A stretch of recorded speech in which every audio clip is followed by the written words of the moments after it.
आता बघा इथे ना आगारे आलेले आहेत, वॉटर सोर्ट आलेले आहेत. हे वॉटर सोर्ट यायचं मुख्य कारण काय? ढगाळ वातावरण आहे. या ढगाळ वातावरणामध्ये मुक्त नत्राचं प्रमाण जास्त असतं आणि हे नत्र तुमचं खाली पाण्याचं नियोजन जास्त झालेलं आहे. हवेमध्ये नत्राचं प्रमाण वाढल्यानंतर तुमचे वॉटर सोर्ट असे निघत असतात आणि त्याच्यावरती नत्राचं प्रमाण जास्त असतं, कवळी फूट असते, त्यामुळे ते रस शोषणाऱ्या किडींचं प्रमाण जास्त असतं. याला कंट्रोल करण्यासाठी आपण काय करतो? निव्वळ निव्वळ कीटकनाशकांचा वापर करतो.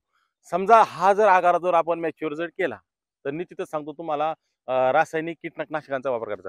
याच्यामध्ये जर तुम्ही 0050 म्हणजे पोटॅशच्या फवारण्यांचा जर वापर जर केला, हा आगार जर मॅच्युअर जर केला, तर तुम्हाला अतिरिक्त रस शोषणासाठी औषधांची फवारणी करायची गरज नाही.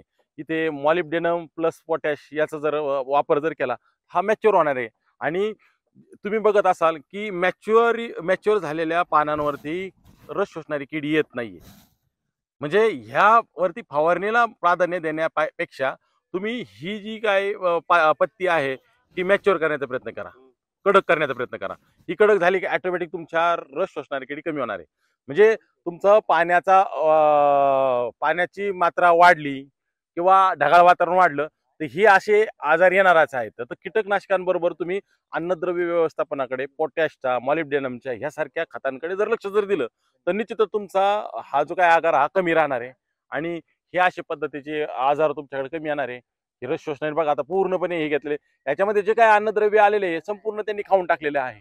म्हणजे ही काडी स्टोरेजकडे जायची आहे तर ते सगळं स्टोरेजचं न्यूट्रिशन हे सगळं पेस्टनी घेतलेलं आहे. तर आता तुम्ही काय करा इथे खालून किंवा फवारणीमधून 0050चा फवारा घ्या आणि कीटकनाशकाचा झायटोनिक सुरक्षा आणि नीमचा याच्यावरती वापर करा, का जेणेकरून तुमच्या याच्यावरती जो आलेला आहे हे पानंही मॅच्युअर होतील आणि रस शोषण किडीवरतीही नियंत्रण मिळेल.